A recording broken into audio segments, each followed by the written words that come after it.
আমার বোন তার ছোট্ট মেয়েটাকে 3 দিনের জন্য আমার কাছে রেখে গেল। যাওয়ার সময় শুধু বলেছিল ওর জন্য কিছু কার্টুন চালিয়ে দিস, হালকা পাতলা খেতে দিবি আর একটু খেয়াল রাখিস। কিন্তু প্রথম রাতেই যখন গরম ভাত, গরুর মাংস আর সবজি দিয়ে ওর সামনে প্লেটটা রাখলাম, মেয়েটা কাঁপতে কাঁপতে আমার দিকে তাকিয়ে বলল, মামা আজকে কি আমি খেতে পারবো? আমার নাম রাশেদ, ঢাকায় থাকি। ঘটনাটা কয়েক মাস আগের। সেদিন দুপুরে আমার বড় বোন সাবিহা ফোন করেছিল, বলল জরুরি কাজে চট্টগ্রাম যেতে হবে। 3 দিনের জন্য তার মেয়ে রিমিকে আমার কাছে রেখে যেতে চায়। 3 দিনই তো, চোখের পলকে কেটে যাবে। ফোনে খুব স্বাভাবিক শোনাচ্ছিল ওকে, ওকে বেশি জাঙ্ক ফুড দেখাতে দিস না কিন্তু, আর একটু খেয়াল রাখিস। আমি রাজি হয়ে গেলাম। বিকেলের দিকে সাবিহা রিমিকে নিয়ে এলো। 5 বছরের ছোট্ট একটা মেয়ে। সাধারণত এই বয়সের বাচ্চারা মায়ের কাছ থেকে আলাদা হলে কান্নাকাটি করে, কিন্তু রিমি একদম চুপচাপ ছিল। মায়ের ওনার আঁচল শক্ত করে ধরে দাঁড়িয়েছিল শুধু। চোখ দুটো কেমন জানি আতঙ্কে ভরা। সাবিহা ওর কপালে একটা চুমু দিয়ে বলল, ভদ্র হয়ে থাকবি, যেন কেউ তোর জন্য বিরক্ত না হয়। তারপর দ্রুত চলে গেল। দরজা বন্ধ হয়ে গেল। আমি খেয়াল করলাম রিমি অনেকক্ষণ দরজার দিকেই তাকিয়ে রইল, যেন বুঝতে চেষ্টা করছে মা কি সত্যিই চলে গেছে। আমি হাসি মুখে বললাম, চলো কার্টুন দেখি। ও আস্তে করে মাথা নেড়ে সম্মতি দিল, কিন্তু সোফার দিকে যেতে যেতেই থেমে গেল। ছোট্ট গলায় বলল, মামা এখানে বসতে পারি? প্রশ্নটা শুনে আমি একটু অবাক হলাম। অবশ্যই পারো, এটা তোমারও বাসা। ও কিছু বললো না। সোফার একদম কোনায় গিয়ে বসলো, পিঠ সোজা, 2 হাত হাঁটুর উপর, যেন কোনো স্কুলের পরীক্ষার হলে বসে আছে। আমি ওর জন্য রং পেন্সিল বের করলাম। কিছুক্ষণ পর ও ফিসফিস করে জিজ্ঞেস করলো, লাল রংটা ব্যবহার করতে পারি? আমি বললাম হ্যাঁ। নীলটাও? অবশ্যই, যদি ভুল হয়ে যায়। আমি কিছুক্ষণ চুপ করে থাকলাম, তারপর বললাম, ভুল হলে আবার নতুন করে আঁকবে? রিমি এমন ভাবে আমার দিকে তাকালো যেন আমি পৃথিবীর সবচেয়ে অদ্ভুত কথা বলেছি। সারাদিন ওর আচরণ আমাকে অবাক করেছে। পানি খাওয়ার আগে অনুমতি, বাথরুমে যাওয়ার আগে অনুমতি, দৌড়ানোর আগে অনুমতি, এমনকি একটা কুশন হাতে নেওয়ার আগে অনুমতি। প্রথমে ভেবেছিলাম নতুন জায়গায় এসে সংকোচ করছে, হয়তো মাকে মিস করছে, কিন্তু রাতের খাবারের সময় বুঝলাম ব্যাপারটা এর চেয়েও অনেক গভীর। সেদিন আমি ভাত, গরুর মাংস আর মিশ্র সবজি রান্না করেছিলাম। পুরো ঘরে খাবারের সুন্দর গন্ধ ছড়িয়েছিল। রিমির সামনে ছোট্ট একটা প্লেট সাজিয়ে দিলাম, কিন্তু ও চুপচাপ বসে রইল, মুখ নিচু করে। খাবারের দিকে তাকিয়ে আছে, অথচ খাচ্ছে না। আমি বললাম, খেয়ে ফেলো মা, ঠান্ডা হয়ে যাবে। ও নড়লো না, বরং শরীরটা আরো শক্ত হয়ে গেল। আমি নরম গলায় জিজ্ঞেস করলাম, খিদে পাইনি? ও মাথা নিচু রেখেই বলল, আজকে কি আমি ভাত খেতে পারবো? আমার বুকের ভেতর কেমন যেন ধক করে উঠলো। মানে? ও ভয়ার্থ চোখে তাকালো। জানি না, হয়তো আজকে আমার খাওয়ার দিন না। মুহূর্তের জন্য আমি কোনো কথা খুঁজে পেলাম না। তারপর বললাম, রিমি তোমার যখন খিদে পাবে তখনই তুমি খেতে পারবে। এই কথাটা শোনার সঙ্গে সঙ্গে মেয়েটা ভেঙে পড়লো, হাউমাউ করে কাঁদতে শুরু করলো। সেটা কোনো বাচ্চার সাধারণ কান্না ছিল না, সেটা ছিল জমে থাকা ভয়, কষ্ট আর অপমানের কান্না। ও 2 হাত দিয়ে মুখ চেপে ধরলো, যেন কান্নাটাও লুকিয়ে রাখতে হবে। আমি ধীরে ধীরে ওর পাশে গিয়ে বসলাম। কি হয়েছে মা? ও কাঁদতে কাঁদতেই বলল, আমি খারাপ মেয়ে। কে বলেছে? আমি ভুল করেছি। কি ভুল? অনেকক্ষণ চুপ থাকার পর ও ফিসফিস করে বলল, আমার খিদে পেয়েছিল। আমার শরীর ঠান্ডা হয়ে গেল। খিদে পাওয়া তো কোনো ভুল না। ও মাথা নাড়লো। বাবু আঙ্কেল বলে ভালো মেয়েরা কিছু চায় না। বাবু আঙ্কেল নামটা শুনে আমার বুকের ভেতর অস্বস্তি জমলো। লোকটাকে আমি চিনি, সাবিহার সঙ্গে কয়েক বছর ধরে সম্পর্ক।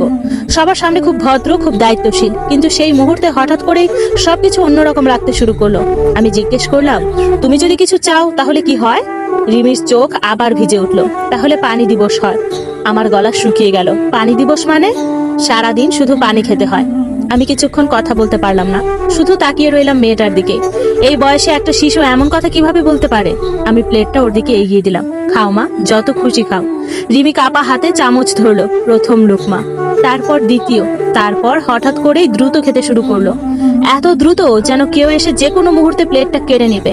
আমি বললাম, আস্তে খাও, কিন্তু ও শুনলো না। চোখ দিয়ে পানি পড়ছে আর হাত থামছে না। সেই দৃশ্যটা আমি আজও ভুলতে পারিনি। একটা 5 বছরের বাচ্চা খেতে খেতে কাঁদছে, কারণ সে নিশ্চিত না পরের বেলা খাবার পাবে কিনা। খাওয়া শেষ হওয়ার পর ও আমার দিকে তাকিয়ে বলল, মামা কালকেও কি আমাকে খেতে দিবে? আমার চোখ জ্বালা করতে লাগলো।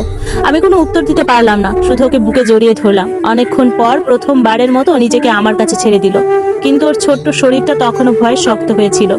রাতে ওকে পরিষ্কার কাপড় পরিয়ে ঘুম পাড়িয়ে দিলাম। রুমের বাতিটা হালকা জ্বালিয়ে রেখে বের হয়ে আসছিলাম। ঠিক তখনই ও ডাকলো, মামা। হ্যাঁ মা। দরজাটা বন্ধ করবে? না, খোলা রাখবো। ওর মুখে তখন অদ্ভুত এক স্বস্তি ফুটে উঠলো। তারপর বলল, চেয়ারটাও রাখবা না? আমি থমকে গেলাম। কোন চেয়ার? ও সঙ্গে সঙ্গে চুপ করে গেল। কম্বলটা মুখ পর্যন্ত টেনে নিল। কিছু না। আমি আর চাপ দিলাম না, কিন্তু ভেতরে ভেতরে ভয়টা আরো বড় হতে লাগলো। রাত প্রায় 12টার দিকে আমি সাবিহাকে ফোন করলাম, ধরলো না। বারবার কল দিলাম, তবুও না। শেষে একটা মেসেজ পাঠালাম, রিমির ব্যাপারে জরুরি কথা আছে, যত তাড়াতাড়ি সম্ভব যোগাযোগ করো।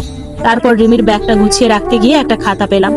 খাতার ভাঁজের ভেতর থেকে একটা কাগজ বেরিয়ে এলো। কাগজটা খুলতেই আমার হাত কাঁপতে শুরু করলো। সেখানে লেখা, সোমবার রাতের খাবার নেই, মঙ্গলবার শুধু পানি, বুধবার কথা শুনলে ভাত, বৃহস্পতিবার কথা বলা নিষেধ, শুক্রবার ঘরে বন্ধি।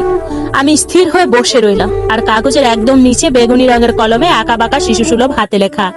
আমি সত্যি সত্যি ভালো মেয়ে হওয়ার চেষ্টা করি। আমার চোখ ঝাপসা হয়ে গেল। আমি বুঝতে পারছিলাম না কাঁদবো নাকি চিৎকার করব। ঠিক তখনই ফোন বেজে উঠলো। সাবিহা। ফোন ধরেই আমি বলে উঠলাম, তোমরা বাচ্চাটার সঙ্গে কি করেছো? ও পাশে কিছুক্ষণ নীরবতা, তারপর কান্না ভেজা গলা। রাশেদ, ওকে বাসায় ফেরত পাঠাস না। আমার বুক ধক করে উঠলো। কেন? বাবু জানে না রিমি তোর কাছে আছে। আমি ওকে বলেছি পাশের বাসার আন্টির কাছে রেখেছি। আমি হতবাক হয়ে গেলাম। কেন মিথ্যা বলেছ? ও কান্না চেপে বলল, কারণ গতকাল আমি রিমির রুমে একটা লুকানো ক্যামেরা পেয়েছি। আমার নিঃশ্বাস বন্ধ হয়ে আসলো। ক্যামেরা? হ্যাঁ। পুলিশে যাওনি কেন? ওর কণ্ঠ ভেঙে গেল। কারণ ক্যামেরার চেয়েও ভয়ঙ্কর একটা জিনিস পেয়েছি। ঠিক তখনই ওপরে মৃদু একটা শব্দ হলো। আমি তাকিয়ে দেখলাম রিমি সিঁড়ির মাথায় দাঁড়িয়ে আছে, খালি পায়ে, বুকে জড়িয়ে রেখেছে তার পুতুলটাকে, মুখটা কাগজের মতো সাদা। ও কাপা গলায় বলল, মামা। কি হয়েছে? সে এসেছে। আমার বুকের ভেতরটা হিম হয়ে গেল। কে? ঠিক তখনই দরজায় তিনটা ভারী শব্দ হলো, ঠক ঠক ঠক। ফোনের ওপাশ থেকে সাবিহা চিৎকার করে উঠলো, দরজা খুলবি না। কিন্তু সেই মুহূর্তেই দরজার ওপাশ থেকে একটা পরিচিত কণ্ঠ ভেসে এলো, অস্বাভাবিক শান্ত, আর সেই কারণে আরো ভয়ঙ্কর। রাশেদ, আমি জানি রিমি তোমার কাছে আছে। আমি আমার মেয়েকে নিতে এসেছি। আর ঠিক তখনই আমি এমন একটা বিষয় খেয়াল করলাম যা এতক্ষণ আমার চোখেই পড়েনি।